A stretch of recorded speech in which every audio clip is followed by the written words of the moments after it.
जो तुम उनके पास गए हो, जितने भी बंदे गए हो, तो उसने बोला, दावा किया कि ये ज़मीन मेरी है।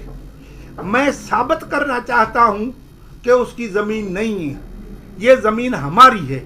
हर पेपर हमारे पास ये पड़ा है, अगर झूठा हो इसमें तो मैं जुर्माना भरने के लिए तैयार हूँ। उसके पास इतनी, अगर इसमें से कोई हो तो वो साबित करे। मैं तो आपको दिखाने के लिए लेके ये ओरिजिनल रजिस्टर लेके आया हूँ।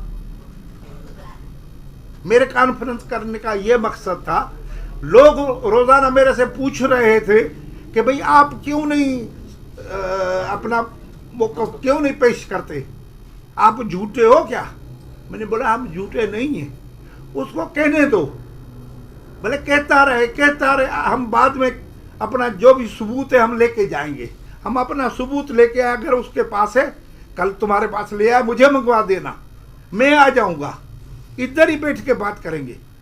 पड़ोसी किसी अमीर का नाम ले, पड़ोसी उधर ही बैठ के बात करने के लिए हम तैयार हैं। बाकी झूठा ये भत्ता, ये जो चाहता है, ये इसको नहीं मिलेगा। ये टोटल जो 50 हमने जो लिए 50 एकड़ 1 गुंठा है, 14 एकड़ तकरीबन भाई ने लिए, हाजी अली मोहम्मद निधू ने, इसी जमीन में से 2 एकड़ पता नहीं कितना हाजी अब्दुल्ला दाऊदानी ने लिए, इसी जमीन में से।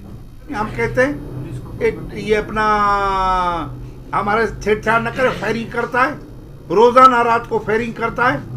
हमारा मुतालबा ये कि हम एसएसपी को अर्ज करते हैं कि इसको इस पे कंट्रोल करें। अगर कोई भी नुकसान हुआ, शेर जमाल इसका जिम्मेवार है, हम जिम्मेवार नहीं है, दूसरा एसपी जिम्मेवार है। क्यों? अमन में ये खलल हो रहा है।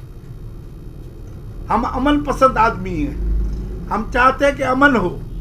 आज तक हमारे पड़ोसी जो भी ये अच्छे आदमी हैं, किसी को पूछो, हमारी तरफ से किसी को नुकसान नहीं हुआ है, कांटा नहीं लगा है, खुश है, हमसे नाराज नहीं है।